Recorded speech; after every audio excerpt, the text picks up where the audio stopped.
Alrighty, so um, again, I'm going to try to do some videos to kind of complete 4.5 and maybe 4.6 I'll do tomorrow. I'm not sure yet. Depends on how I feel. All right, so I apologize for leaving early on Friday. Early-ish. It was already at the end of the period, but we were trying to finish up this problem here. I believe it was. Yeah, it was example number 3. We were pretty much done with filling in the chart. We were, I think, already filling in the graph, but because I don't have my files from work, I'm going to have to start it over and then try to see if I can complete the rest of the problems today. Bear with me. It might be a long video due to the fact that I'm just going to go a little bit slow as if it were a normal period. So why did I leave on Friday early? I got a phone call around fifth period or maybe before, I don't remember, that I had to go to urgent care immediately because he found something weird in my labs. So once I got there, they gave me information in regards to basically my kidneys were failing, and because of that, I have been sick for the past month. Haven't been eating, haven't been hydrating, drinking a lot of water, just because it just made me nauseous to do so.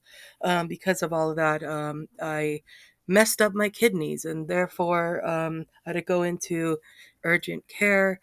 They had me there from Friday till yesterday. Luckily, I was able to get out, and they were able to fix me. So, a lot of but we're using a lot of IV pretty much the whole time there, and a lot of medications and lab works and getting injected and da da da da da. Luckily, I was able to get out. I still have a lot of recovery to do, but I'm pretty much okay to start, doing some work. I also found out that I contracted COVID at school. A lot of students are getting ill. So I know there were several students that were ill this week, and things happen, and there it is. So I have to stay home for 5 days until I test negative. So hopefully that'll be by this weekend, and then I will be back in school. Hopefully by Monday if I test negative, but if not, I will be continuing making maybe small videos and stuff of the lessons as we go. Again, it depends on how things roll. So just bear with me. I'm a human being, just like, everyone else is getting sick of all kinds of things. Apparently, it's going to get us at one point, not to be negative, but, that's just me. All right. So, all right, here we go. So I'm going to try my best to get through all of this 4.5. And for the homework assignment, probably for tomorrow, I'll just leave on Google Classroom. I leave everything in Google Classroom. So if you need anything, just go there. If the sub's like, I don't know what you're supposed to do, well, it's all in Google Classroom, okay? So with that in mind, tomorrow, once I finish this, I would ask you to finish up any assignments I gave you this week, which was from yesterday. And then for today's homework, please do the problems for section 4.5 on the homework that I gave you. That would be, if you recalled at the beginning of the lesson, it was 4.5, 4.6 worksheet. You can technically do 4.5 problems after this. I don't recall. Yeah, I passed that out, right? It was the white sheet. It had 10 problems.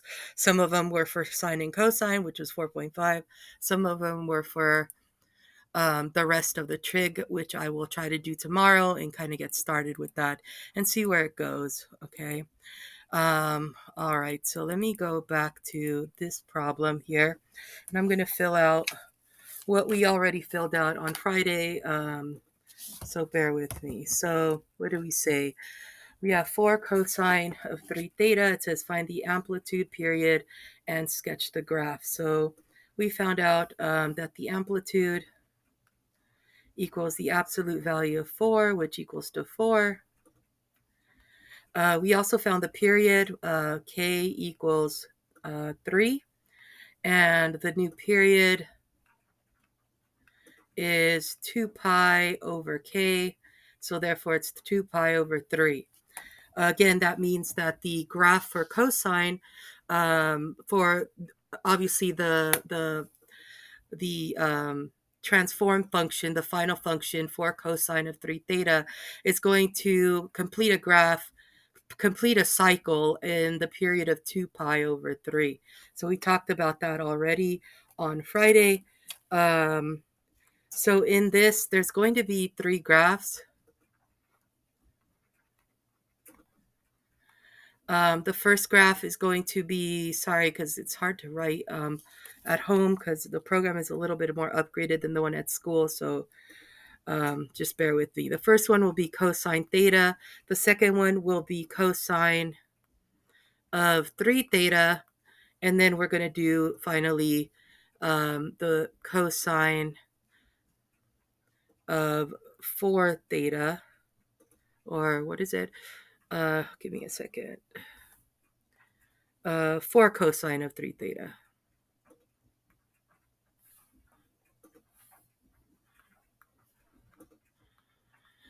All right, so I'm going to go ahead and fill out the chart. Again, theta is just going to be our usual 0 to 2 pi. So I'm going to go ahead and fill that out. So this is 0, pi over 2, pi, 3 pi over 2. Am I missing something? Yeah, so we have 0, pi over 2, pi, 3 pi over 2, and 2 pi. Now I have an extra 1, 2, 3, 4, 5, 6. 5, 6. Yeah, I just have an extra space, so just ignore that. Let's see. Yeah, I won't need that bottom, so bear with me. I want to save some time, so I'm just going to do that. So 1, 2, 3, 4, 5. Yeah, okay. All right, so for theta prime, we said this new graph completes its new period from 0 to 2 pi over 3. So that's 0 to 2 pi over 3. So therefore, we are going to take 2 pi over 3, and we're going to divide that by 4, because there's 4 quadrants, right? And so if we do that, I'm going to multiply this by 1/4, the reciprocal, to get rid of that whole number. And if whatever I do to the bottom, I do to the top. So this bottom cancels out. We end up with 2 pi over 12, which ends up being pi over 6. So that's the new number here.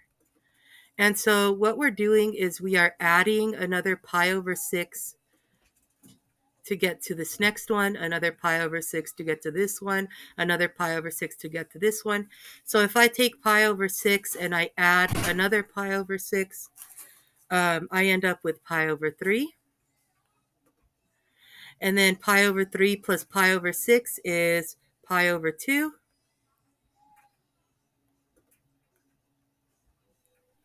And then pi over 2 plus pi over 6 ends up 2 pi over 3. So those are the values that we're going to be putting in our graph, and I'll do that in a moment. So for cosine theta, we have the normal one. So cosine of 0 is 1. Cosine of pi over 2 is 0. Cosine of pi is -1. Cosine of 3 pi over 2 is 0. And cosine of 2 pi is back to 1. Okay. Now the theta prime, even though there's no theta prime here, represents these numbers. So I'm going to take the cosine of these values because those are the ones that are going to pop up between 0 and 2 pi over 3. So we're going to see a part of cosine, not the whole thing. Okay. So cosine of 0 is still 1.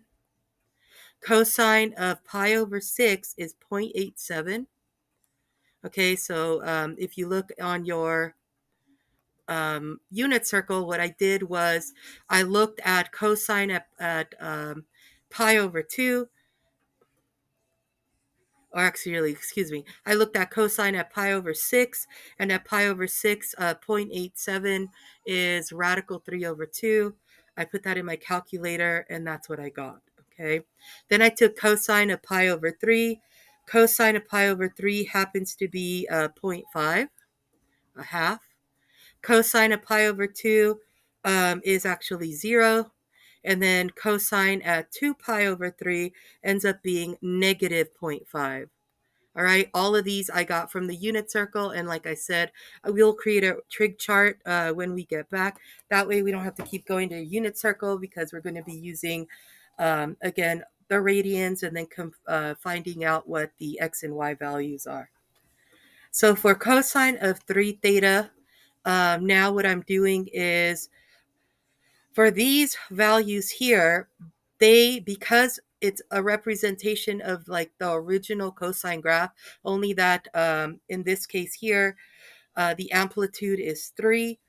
We're going to go ahead and just, actually not the amplitude, but the new period is 2 pi over 3. That's all the 3 means. These take up the same numbers as these, as if it was a regular graph. So this is 1, 0, -1, 0, 1. So 3 doesn't change the amplitude. The 4 in front changes the amplitude. So excuse me for that. 3, all it does is it just shrinks the graph into 0 to 2 pi over 3. That's it. But the numbers will stay the same. 1, 0, -1, 0, 1. The behavior of the graph will stay consistent. Now for finally here at the end, the amplitude does affect this part. So it's a transformation where we see a stretch on the graph. So we're going to multiply each of these by 4. And what that does is, again, we get a stretch, a vertical stretch for our function 4 cosine of 3 theta. So 1 times 4 is 4, 0 times 4 is 0, -1 times 4 is -4, 0 times 4 again is 0, and 1 times 4 is 4. So we have now enough information to go ahead and graph our function. I'm going to go ahead and take a picture of that so that I can take that into the next graph, or to go graph it actually. So bear with me. Let me paste it here. I'm going to make it a little small, and then I'm going to move this over a little and shrink that too. Hopefully that's enough room. I don't know where to put it. I guess it doesn't matter. I don't think that's going to bother either, but I guess I'll put that in front. All right. So I'm going to go ahead and start graphing. So the first thing I want to do is I'm going to go ahead and insert numbers here. So this is 1, 2, 3, 4. Bear with me because I lost that last number there. I'm going to go like there. Okay, sorry. And before I start erasing majorly, there we go. Okay, so 1, 2. I see how it's very delicate. 3, 4, -1, -2, -3, -4. All right, and then we have 0, and remember the new period is 2 pi over 3. So I'm going to put that right here. All right, so the first value was pi over 0. Pi over 6 is next. Actually, I'm putting that in the wrong spot. Excuse me. Should be right here. Pi over 6. Pi over 3. Pi over 2. And then 2 pi over 3. And then we're going to go ahead and start graphing. So the first one I'm going to graph is a parent graph. And again, I like using blue for the parent graph. So that would be these values here. I'm going to go ahead and I guess I'll put blue here to indicate that that's what I'm graphing. So at 0, it's 1. At pi over 6, it's 0.87. So it's very close to 1. So I'm going to put it way up here and see if it pops up. Come on. Let me move that dot a little bit lower, around right there. And then the next one at pi over 3, it's 0.5. And then at pi over 2, it's 0. All right. And then at negative, or 2 pi over 3, it's at negative 0.5. So it's about right there. So I'm going to go ahead and put a dot right there. So here's a graph. Again, bear with me. I don't draw very well. And all right. So there is cosine of these values. All right. Next, I'm going to change the color up. I guess I'll use a different color. It doesn't really matter. Let's try, I don't know. I'll try this weird looking zombie green color. And I'm going to graph this one now. So that's cosine of 3 theta. That's just going to be the normal cosine graph. So at 0, it's 1. At pi over 6, it's 0. At pi over 3, it's negative 1. At pi over 2, it's 0. And then at 2 pi over 3, it's back to 1. So that's like the normal cosine graph. But again, this has been basically a horizontal shrink, basically, so that it's between 0 and 2 pi over 3. All right, and then lastly, which I like using red, we're going to go ahead and graph our final function for cosine of 3 theta. Again, all that does is that it gives each of these an amplitude of 4, so a vertical stretch, and we end up at 0, it's 4, so that's way up here. At pi over 6, it's 0. At pi over 3, it's negative 4.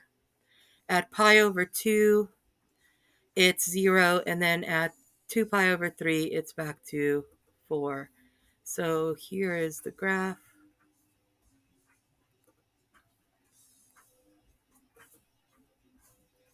And there it is. Let me name it. So the blue one again was cosine theta. The zombie green color was cosine of 3 theta. And then the blue one is, the red one is 4 cosine of 3 theta. And we have our graph. So I don't know if we completed that or not. I feel like we did, but if we didn't, there it is. There is that question. So I'm going to go ahead and I'm going to stop the video, and what I'm going to do is keep these little chunks video at a time. That way it uploads to YouTube a lot easier. So I will be back to do the next problem. That is, I guess, B, and that would be negative 2 sine of 1/2 theta. So I'll be back in in the next video.